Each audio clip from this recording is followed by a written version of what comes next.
여러분, 건강은 건강할 때 지키세요. 건강을 잃고 후회하지 마세요. 지금도 늦지 않았어요. 할 수 있습니다. 오늘은 조금 무거운 이야기입니다. 하지만 피할 수 없고 언젠가는 꼭 한번 마주해야 할 이야기라서 꺼내보려고 합니다. 오늘은 폐암 이야기입니다. 겁주려고 하는 이야기가 아닙니다. 오히려 너무 조용히 지나가서 뒤늦게 알게 되는 병이기 때문에 지금 이 시간에 차분히 짚어보려는 겁니다. 제 주변에 아주 평범한 분이 한 분 계셨습니다. 연세도 많지 않았고 특별히 아픈 데도 없었고 동네 산책도 꾸준히 하시던 분이었습니다. 그분이 처음에 했던 말은 이 말이었습니다. 기침이 좀 길게 가네. 가래가 조금 끼고 목이 칼칼한 느낌. 하지만 그 정도는 누구나 겪는 일이잖아요. 계절 바뀔 때도 그렇고 미세먼지 심한 날도 그렇고 나이 들면 더 그렇다고들 하니까요. 그래서 병원은 미뤘습니다. 조금 지나면 괜찮아지겠지. 이 정도로 병원 가긴 좀 그렇지. 이 말이 문제의 시작이었습니다. 기침은 사라지지 않았고 어느 순간부터는 숨이 조금 차다고 느끼기 시작했습니다. 그런데도 일상은 유지가 됐습니다. 밥도 먹고 잠도 자고 산책도 했습니다. 그래서 더 괜찮다고 생각했습니다. 그러다 주변에서 한 번쯤은 이런 말을 하죠. 기침 오래 가면 한번 찍어보는 게 좋지 않겠어?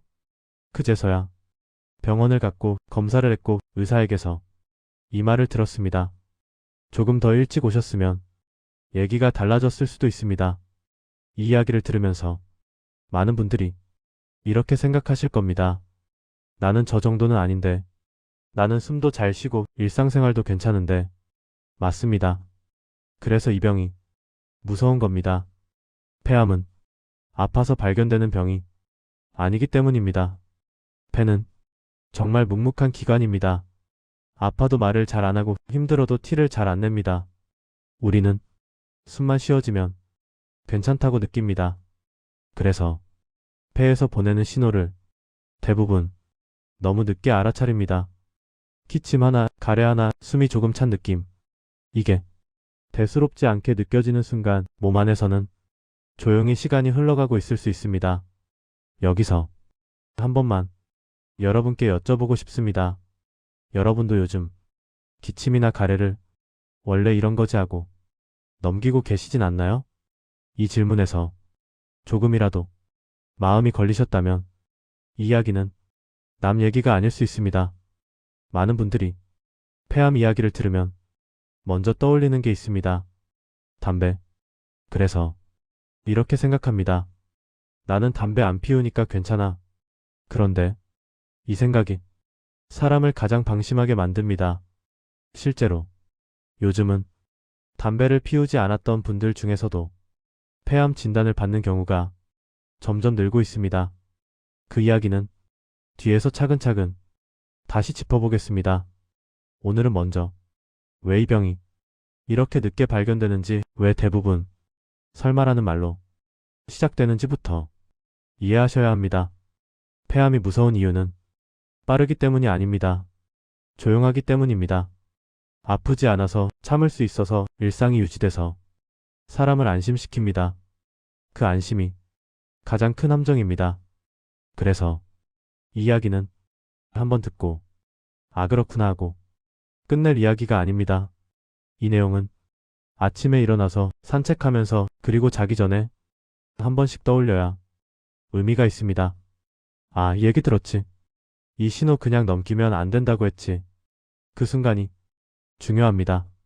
지금부터 차근차근 이야기해 보겠습니다. 왜 폐는 끝까지 말을 안 하는지, 어떤 신호가 겹치면 위험해지는지, 그리고 우리가 일상에서 어디까지는 괜찮고 어디서부터는 점검이 필요한지, 겁을 주기 위해서가 아니라 늦지 않기 위해서 이야기를 시작한 겁니다. 이쯤 되면 이런 생각이 드실 수 있습니다.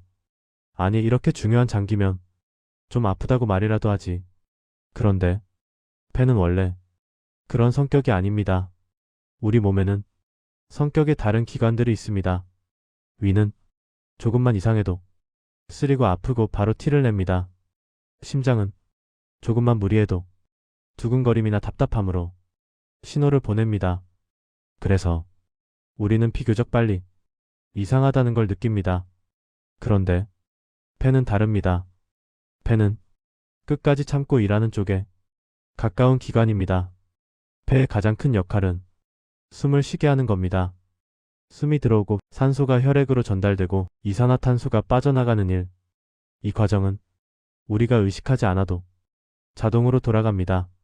그래서 숨이 완전히 막히기 전까지는 사람이 큰 이상을 느끼기 어렵습니다. 이게 왜 문제냐면 폐에 이상이 생겨도 반대쪽 폐가 그 일을 대신해 주기 때문입니다. 한쪽이 조금 힘들어도 다른 쪽이 묵묵히 버텨줍니다. 그래서 몸은 이렇게 착각합니다. 아직 괜찮다. 이 착각이 시간을 벌어주는 게 아니라 병에 시간을 주는 경우가 많습니다. 또 하나의 이유가 있습니다. 폐에는 통증을 느끼는 신경이 다른 장기보다 상대적으로 둔합니다. 그래서 종양이 자라도 아프다는 신호가 늦게 옵니다. 우리가 흔히 말하는 암 통증은 사실 아주 나중에 나타나는 경우가 많습니다. 즉, 아프지 않다는 건 괜찮다는 뜻이 아닐 수 있습니다. 여기서 많이 나오는 말이 있습니다. 검사 전까지 아무 느낌도 없었어요. 이 말은 거짓이 아닙니다. 정말로 아무 느낌이 없었을 수 있습니다. 폐는 그렇게 조용한 장기입니다. 그러다 보니 증상이 생겼을 때는 이미 몸이 꽤 오랫동안 버텨온 뒤일 수 있습니다. 이걸 두고 갑자기 발견됐다고 느끼는 겁니다. 하지만 실제로는 갑자기가 아니라 조용히 진행돼 왔던 경우가 훨씬 많습니다. 여기서 한 가지 짚고 가야 할 부분이 있습니다. 많은 분들이 이렇게 생각합니다. 숨이 차면 그때 병원 가면 되지. 하지만 숨이 눈에 띄게 차기 시작했다는 건 몸이 이미 상당한 도움을 요청하고 있다는 뜻일 수 있습니다. 가벼운 숨참과 평소와 다른 숨참은 구분할 필요가 있습니다. 예를 들어 계단 몇 개만 올라가도 숨이 차서 잠깐 멈춰야 한다거나 예전엔 괜찮던 산책거리에서 중간에 호흡이 불편해진다거나 이런 변화가 서서히 나타난다면 몸은 이미 신호를 보내고 있는 겁니다. 문제는 이 신호가 너무 서서히 와서 비교를 안 하면 눈치채기 어렵다는 점입니다. 그래서 폐 관련 문제는 어제와 오늘을 비교하면 잘 안 보이고 몇 달 전에 나와 지금의 나를 비교해야 비로소 보입니다. 이 차이를 대부분 놓칩니다. 하루하루만 보면 크게 달라진 게 없었지만 반년 전과 비교해보면 분명히 숨이 짧아졌고 기침이 잦아졌고 피로가 빨리 쌓였습니다. 그런데도 일상이 유지되니 괜찮다고 생각했던 겁니다. 여기까지 들으셨다면 이제 이 말은 조금 다르게 들리실 겁니다. 아프지 않아서 몰랐다. 이 말은 폐 앞에서는 너무 흔한 말입니다. 그래서 폐암 이야기를 할 때는 통증보다 생활 변화를 더 중요하게 봅니다. 지금 이야기를 괜히 길게 하는 이유가 있습니다. 다음 이야기에서는 그럼 어떤 신호를 진짜로 조심해야 하느냐를 짚어야 하기 때문입니다. 기침 하나만으로는 판단할 수 없고 여러 신호가 어떻게 겹칠 때 위험해지는지 그 기준이 필요합니다. 기침 이야기를 하면 많은 분들이 이렇게 생각하십니다. 기침 하나 가지고 너무 예민한 거 아니야? 맞습니다. 기침 하나만으로 뭘 단정할 수는 없습니다. 문제는 기침이 아니라 기침이 어떤 모습으로 함께 나타나느냐입니다. 몸은 대부분 한 가지 신호만 툭 던지고 끝내지 않습니다. 여러 신호를 조금씩 조용히 겹쳐서 보냅니다. 그런데 우리는 이걸 하나씩 떼어놓고 봅니다.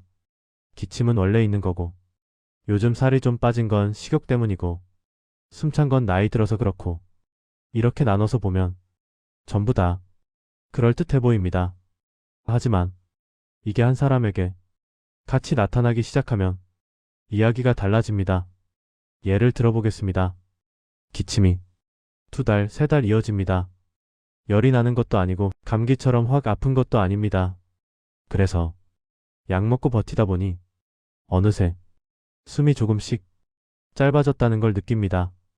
예전엔 동네 한 바퀴 도는 게 별일 아니었는데 요즘은 중간에 한 번쯤 호흡을 고르게 됩니다. 이쯤 되면 대부분 이렇게 생각합니다. 체력이 떨어졌나 보다. 그런데 이 시기에 이런 변화가 하나 더 붙습니다. 몸무게가 조금씩 줄어듭니다. 굶은 것도 아니고 다이어트를 한 것도 아닌데 옷이 조금 헐렁해집니다. 이것도 하나만 보면 대수롭지 않습니다. 나이 들면 입맛이 줄 수도 있고 활동량이 변할 수도 있으니까요. 하지만 기침, 숨참, 체중 변화가 같이 나타나면 그때는 그냥 넘길 이야기가 아닙니다. 여기서 중요한 포인트 하나만 짚고 가겠습니다.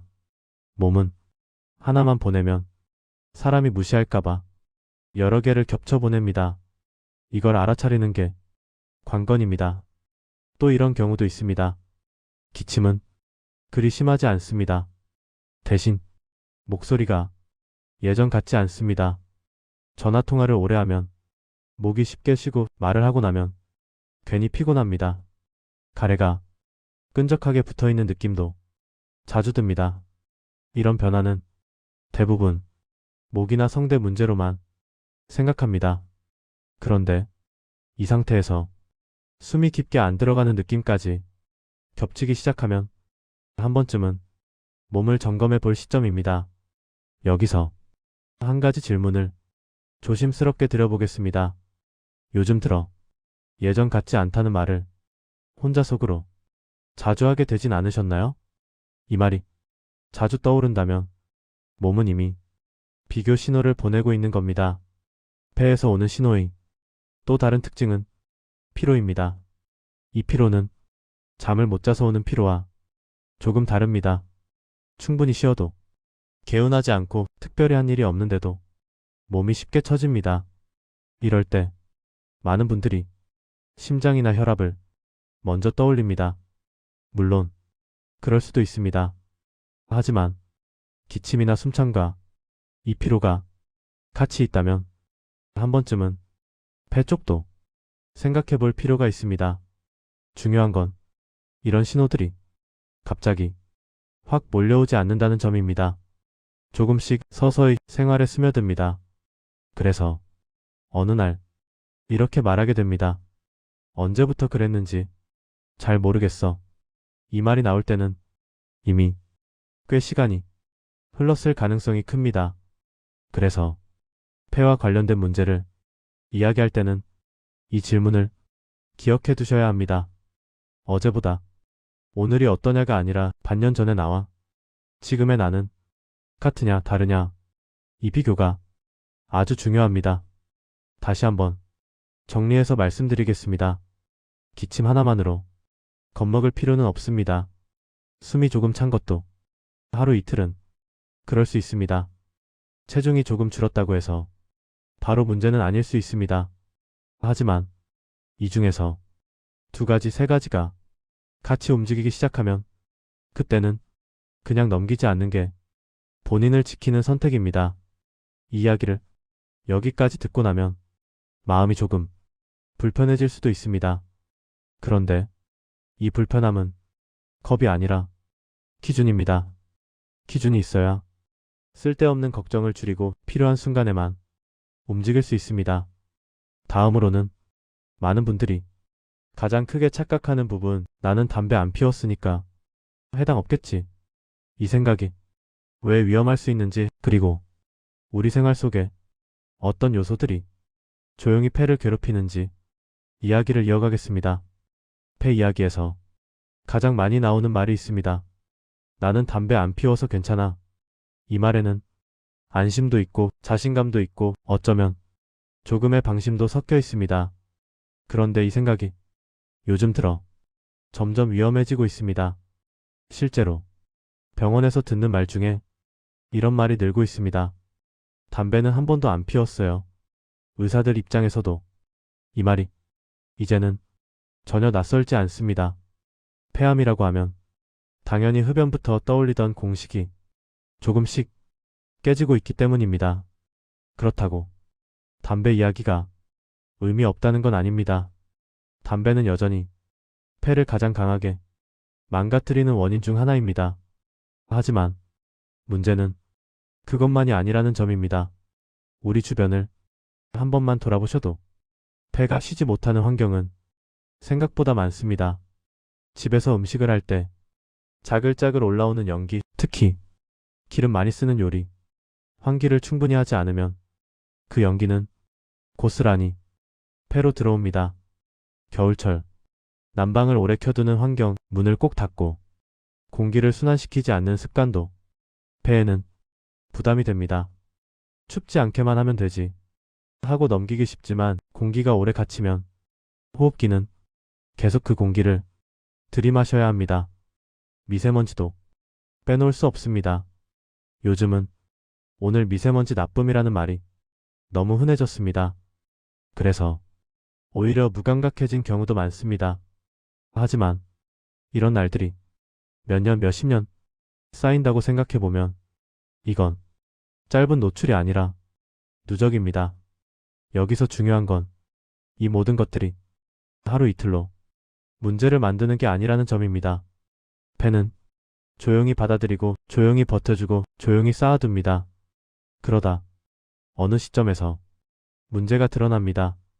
그래서 사람들은 갑자기라고 말하지만 몸은 오래전부터 그 자리에 있던 겁니다. 비슷한 이야기를 한 번 더 해보겠습니다. 담배는 안 피웠지만 평생 식당 일을 하셨던 분, 기름 연기 속에서 하루 종일 일했고 집에 와서는 환기보다는 휴식을 먼저 생각했습니다. 그분도 처음에는 기침이 전부였습니다. 일하면서 연기 좀 마셔서 그래. 그 말이 얼마나 익숙하게 들리셨나요? 또 어떤 분은 난방이 잘 안 되는 집에서 겨울 내내 연탄이나 보조 난방에 의존하셨습니다. 이것도 그때그때는 어쩔 수 없는 선택이었지만 폐 입장에서는 계속해서 자극을 받는 환경이었습니다. 그래서 이제는 이렇게 생각을 바꿔야 합니다. 담배를 피웠느냐가 아니라 내 폐가 평생 어떤 공기를 마셔왔느냐. 이 질문이 훨씬 현실적인 기준입니다. 여기까지 들으셨다면 아마 이런 생각이 스칠 겁니다. 그러면 나도 완전히 안심은 못하겠네. 맞습니다. 그래서 이 이야기를 지금 하고 있는 겁니다. 이건 불안을 키우기 위한 이야기가 아니라 대상을 넓히기 위한 이야기입니다. 폐암을 특정 사람의 병으로 밀어내지 않기 위해서입니다. 나는 해당 없어라는 말 뒤에 숨어버리면 신호를 볼 기회를 스스로 놓치게 됩니다. 그렇다고 이제부터 겁먹고 살라는 말은 아닙니다. 중요한 건 알고 나서 기준을 갖는 겁니다. 어떤 환경이 폐에 부담이 되는지 알고 어디까지는 조절할 수 있는지 아는 것. 그게 다음 이야기로 이어질 핵심입니다. 이제는 이렇게 질문이 바뀌어야 합니다. 혹시 나도? 가 아니라 그럼 나는 어디까지 점검하면 될까? 다음에서는 이 질문에 현실적인 답을 차근차근 이야기해 보겠습니다. 여기까지 들으셨다면 마음이 조금 무거워졌을 수도 있습니다. 그럼 결국 막을 수 없는 거 아니야? 알아도 소용없는 거 아니야? 이 생각이 드는 순간 사람은 이야기를 닫아버립니다. 그래서 이제는 꼭 이 이야기를 이어가야 합니다. 폐암 이야기를 할 때 많이 놓치는 사실이 하나 있습니다. 폐암은 미리 알 수 있는 병이라는 점입니다. 이 말이 조금 낯설게 들리실 수도 있습니다. 왜냐하면 우리는 보통 폐암을 늦게 발견되는 병으로만 기억하기 때문입니다. 하지만 여기에는 중요한 차이가 있습니다. 늦게 발견되는 병이 아니라 늦게 발견되는 경우가 많았던 병이라는 점입니다. 이 차이는 굉장히 큽니다. 요즘 병원에서는 이런 말을 자주 합니다. 조금만 일찍 알았으면 치료 방향이 완전히 달라졌을 겁니다. 이 말은 위로가 아니라 현실입니다. 폐암은 초기에 발견되면 이야기가 전혀 달라집니다. 숨이 막히지도 않고 통증도 거의 없고 일상생활을 유지하면서 치료를 이어가는 경우도 적지 않습니다. 문제는 초기에는 본인이 병이라고 느끼지 못한다는 점입니다. 그래서 중요해지는 게 증상만 기다리지 않는 기준입니다. 기침이 심해질 때까지, 숨이 많이 찰 때까지 기다리는 방식은 폐에는 너무 가혹한 기준입니다. 여기서 많은 분들이 검사 이야기를 들으면 먼저 겁부터 냅니다. 괜히 찍었다가 나쁜 거 나오면 어쩌지? 모르고 살면 편한 거 아니야? 이 마음 충분히 이해됩니다.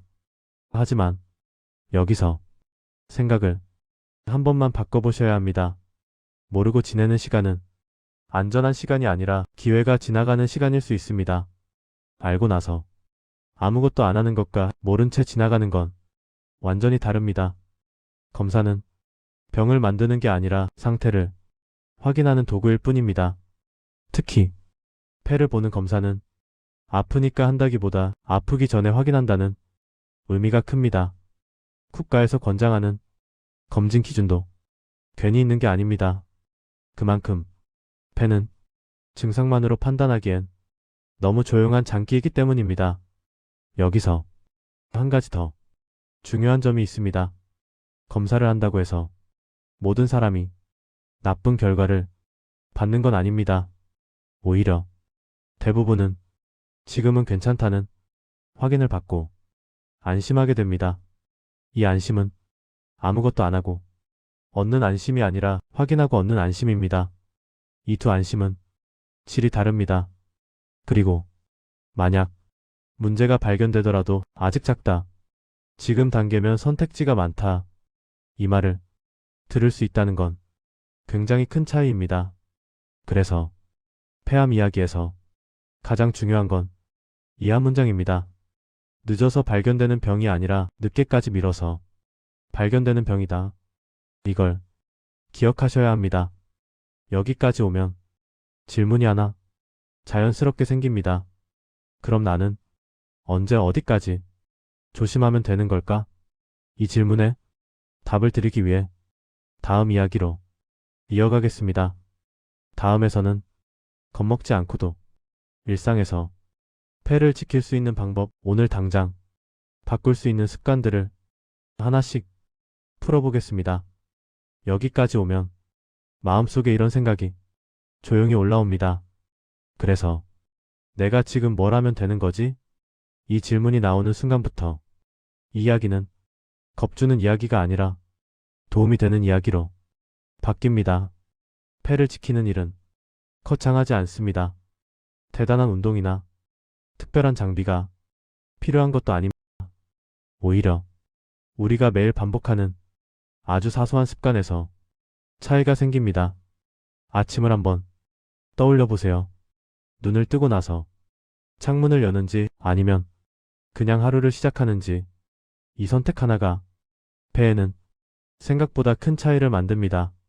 밤새 실내에 머물던 공기는 우리가 자는 동안에도 계속 폐로 들어갔습니다. 아침에 잠깐이라도 창문을 열어 공기를 바꿔주는 것만으로도 폐는 숨 좀 쉬겠다는 신호를 받습니다. 요리를 할 때도 마찬가지입니다. 국 하나 끓이는 정도야 괜찮겠지 하고 환기를 미루는 경우가 많습니다. 하지만 조리 중에 생기는 연기는 생각보다 짙고 오래갑니다. 요리를 시작하기 전, 불을 켜기 전에 창문부터 여는 습관. 이건 폐를 지키는 습관이지 귀찮은 행동이 아닙니다. 걸을 때도 조금만 신경 써보세요. 속도를 내서 숨이 가빠질 때까지 걷는 게 아니라 숨이 편하게 들어오고 나가는 걸 느끼면서 걷는 겁니다. 들이마시는 숨보다 내쉬는 숨을 조금 더 길게 이렇게 걷는 것만으로도 폐는 긴장을 풀기 시작합니다. 여기서 많이들 착각하는 게 하나 있습니다. 숨은 어차피 쉬는 거 아니야? 맞습니다. 하지만 우리는 대부분 숨을 너무 얕게 쉽니다. 어깨만 들썩이는 짧은 호흡. 이 호흡이 오래 쌓이면 폐는 늘 밤만 쓰이게 됩니다. 잠들기 전 한 번만 숨을 깊게 내쉬어 보세요. 들이마시려고 애쓰지 말고 먼저 끝까지 내쉬는 겁니다. 그 다음에 자연스럽게 공기가 들어오게 두세요. 이 단순한 호흡이 하루 종일 쌓인 폐의 긴장을 조금 풀어줍니다. 기침에 대한 기준도 하나 잡아두셔야 합니다. 조금 지나면 괜찮아지겠지가 아니라 얼마나 이어졌지? 로 기준을 바꾸는 겁니다.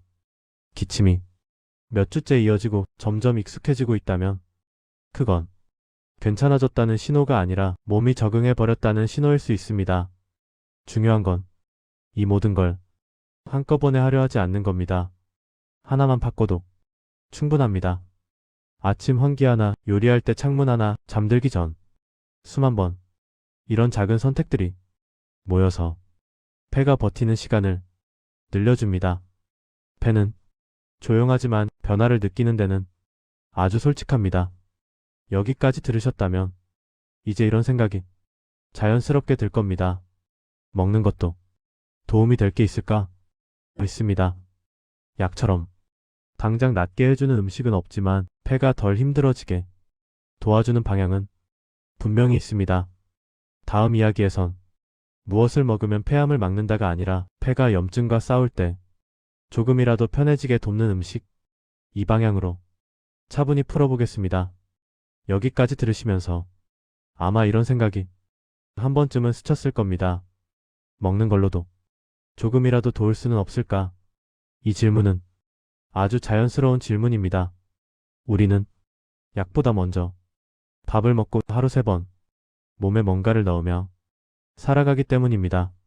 먼저 분명히 하고 가야 할 게 있습니다. 음식이 폐암을 고치지는 않습니다. 이걸 정직하게 말하고 시작해야 합니다.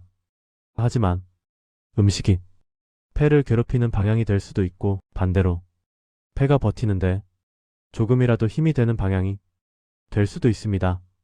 오늘 이야기는 그 방향에 대한 이야기입니다.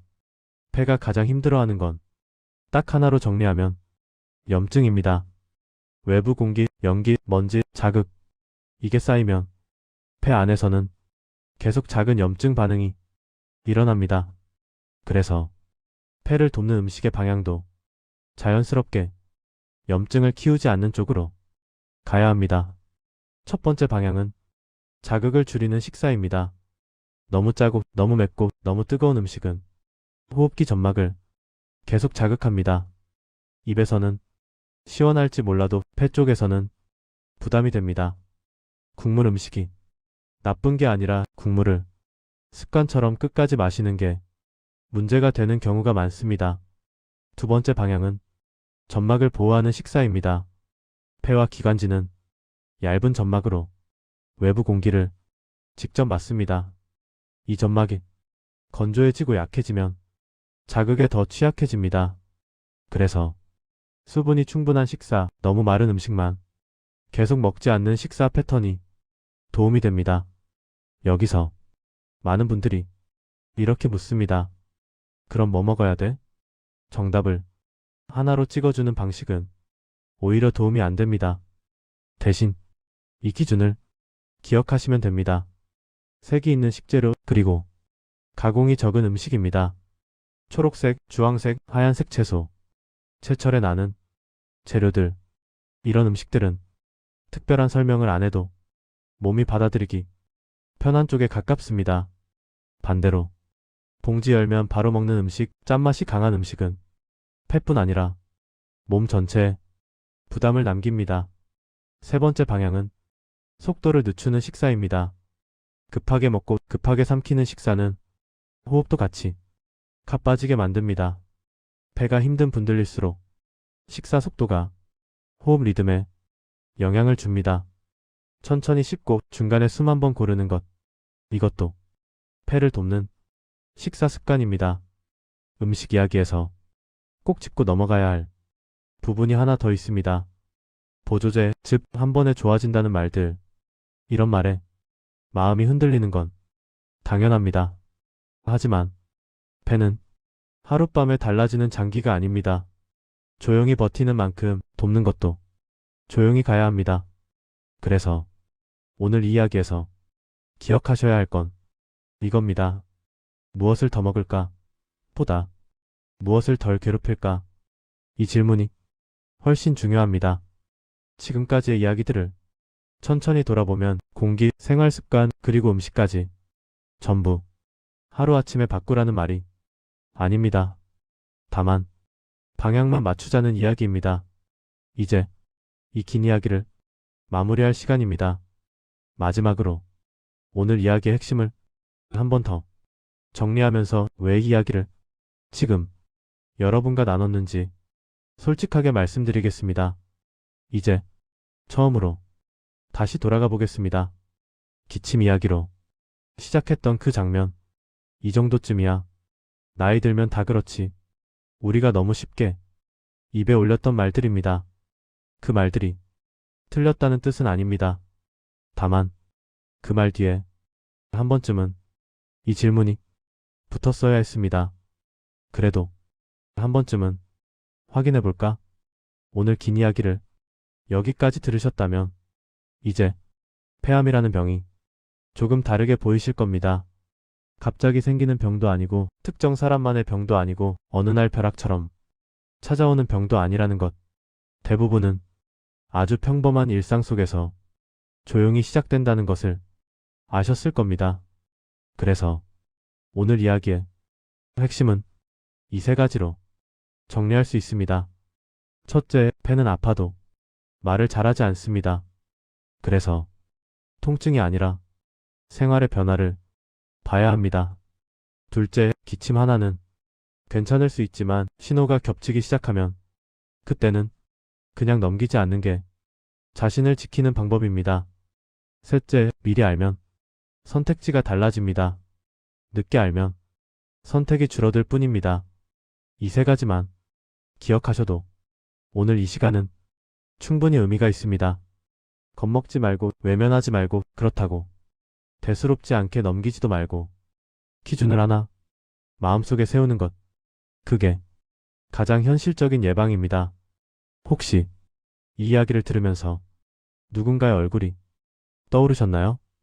늘 기침을 달고 사는 가족일 수도 있고 숨차다고 자주 말하는 지인일 수도 있고 어쩌면 본인일 수도 있습니다.